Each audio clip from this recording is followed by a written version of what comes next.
So tonight's subject is called the dark night of the soul. Most of you probably heard of the term, and maybe some of you haven't. But it came from the Catholic saints, St. John and St. Teresa of Avila, are two that I know of, where I learned about it.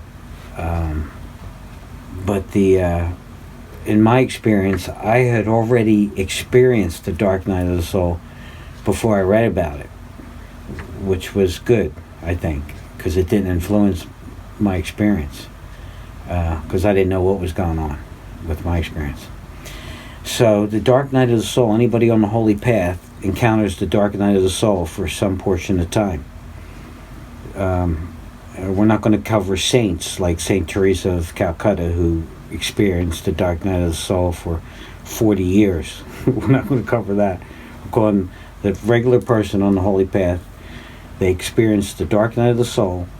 It's a length of time. It could be a couple years, which is a long time. It could be a few months. It could be a year.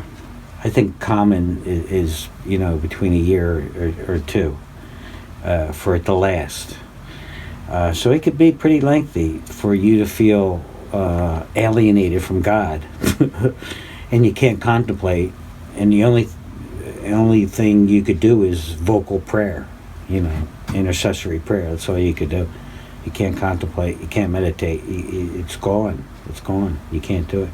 So that experience comes at all different degrees, all different levels for every different person, because it's customized to your personality and your issues inside.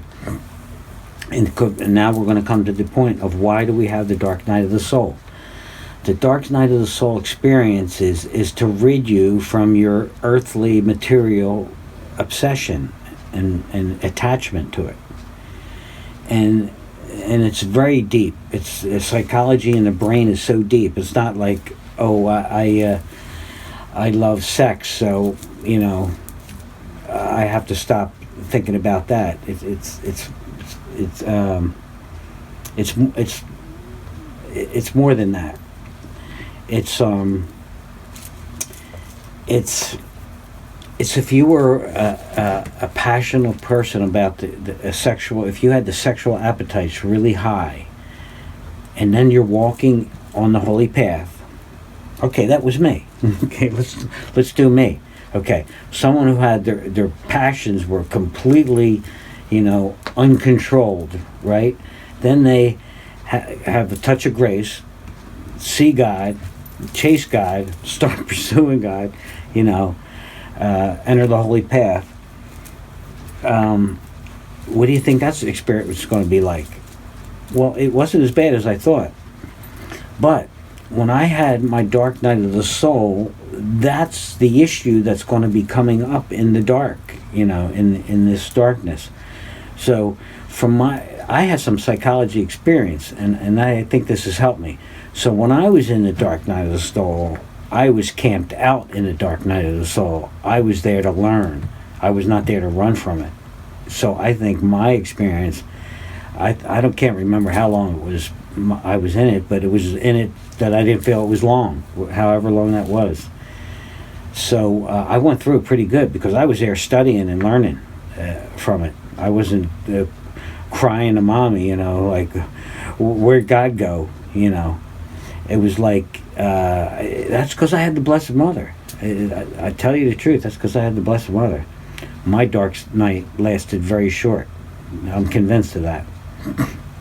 So whatever you're attached to in the world, that's what the dark night is going to be bringing up in you and what you're going to be dealing with, So during that time, I'm like saying, being tempted. I'm being tempted for whatever it is that's going to... So I'm tempted in the world and seeing it, and then being in holiness now, like, oh, look at that. Oh, I do that. I got to stop that. I don't want that. And then, like, still calling you, and so you deal with that.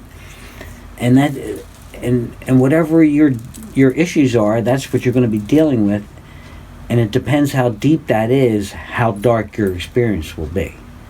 How attached you are to that is how dark it will be. So me, on my path of holiness, I wanted to give everything up. I knew what the world had to offer. Nothing. See, I'm older when I'm doing this, so I knew the world was useless for any contentment for my soul. So I was totally done with the world. So that's why I didn't have such a horrendous experience in the dark night. Now that I think about it, is because I really gave up the world when I came in with the Lord. I was one of those. I was a Protestant at first. The Lord touched me right over there on the floor, right over there, in '94, and I was in a depression about working 70 hours a week and feed my family, and I was trying to chase God and get Him, and reading these little books on Christ, and I found this one called The Way, this little tiny book called The Way, and that book is when I had my epiphany, when it just happened, and I was like, the last thing I said was, it's not the book. My mind said, it's not the book, don't think it's the book that did it, right? And I went into this pool, and I saw Christ in me, and He was inside of me, and I was like, oh geez, I'm dead, I'm going now, okay. And I was like, okay, I thought it was all over. And then the Lord says to me, no, son, it's not that easy. You think you just I come in and then you go home? No, there's a lot of work to do, you know. And I was like, oh, Lord, yes, I get it. Right away, I got it, you know. And He talked to me that one moment, and then He never talked to me again. It was just, and I never wanted to talk to Him again. It was like, okay, He's real. And so from that moment on, I like looked at my Catholic mom and everything, and I was like, oh, don't go there, you know. And working on a job one day, I was talking, and some Protestant said, hey, come and get baptized at my church, you know. And the blessing was, this knew the Bible this pastor knew the Bible so well that I read the entire Bible in 3 months, and then spent a year reading it again. Did it once real fast, so I knew what was going on, so I wasn't clueless at church, right? And then read the rest slowly, and that was the greatest experience. So if you read 10 chapters a day, you'll read the entire Bible in 3 months. If you read 3 chapters a day, you'll read the entire Bible in 1 year. So I did those methods. I read the Bible like 7, 8 times. No, 7, 4. That was before, and 14 times probably altogether. But, oh my gosh, more than that. I don't know what I'm thinking. So I don't want to get lost here. So in my dark night of the soul experience, had nothing to do with how sinful you were, or how holy you are. It has nothing to do with anything like that. The mind is so deep. It's so deep. It's so tricky. It's so hidden inside itself. This is what it does. The mind hides from pain and anything it doesn't like, with layers and layers and layers, and you can't even find it. And that's how we can't even find it ourselves. That's why we need help and therapy and stuff. But in the dark night of the soul is when the psychology takes effect in your spiritual walk, because this is what's going on. Is I thought I have issues, like everybody has issues, right? But I didn't do my psychology. I didn't do any learning about it, right? I'm just still have my issues, and I think I'm going to go on a holy path, go find God, and I could skirt all the issues I have, right? Being rejected and all these stuff, right? So I'm on a holy path, find God. I can skirt all that, and that's what the dark night of the soul is.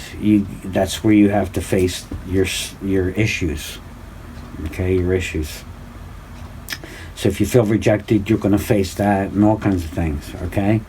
So any guilt you have from your childhood and stuff, that's going to be there. So how much guilt, repressed things you have in you, that's when they come out. So the walk of holiness is also a psychology course for you, for healing. You don't get to skirt it. It's all wrapped in one. The holy walk and psychology course healing is all wrapped in one. So you can't avoid it. So when I met God, I was completely whole. I was a whole human being. See, I healed all my issues, you know. And so when I met God, I was whole. So I could have that experience and really have it. So when I met God face to face, and you don't meet him with their eyes, it's a spiritualness. You know he's there, and you make an image for it, but you don't believe the image, you know. So if I went any further, I could have saw God. I could have saw him physically. And guess what I did? I backed out the door. I says, I don't want to go there. I want to live by faith. Because I knew if I saw, you know, really saw, then it would all change. Then I would have to live a life by a knowing instead of a faith. And I don't want to deal with that. I'd rather live in faith. So I backed out that, and I didn't want to see God like that. I just wanted, because I knew he was real enough. And so my divine union, your learning stops. That's how you know you reach the end of the road. Is when you start the holy path, divine knowledge pours in every day, every moment. New knowledge pours in all the time, infused knowledge you figure out. Oh, it's a wonderful learning experience, an adventure of a lifetime.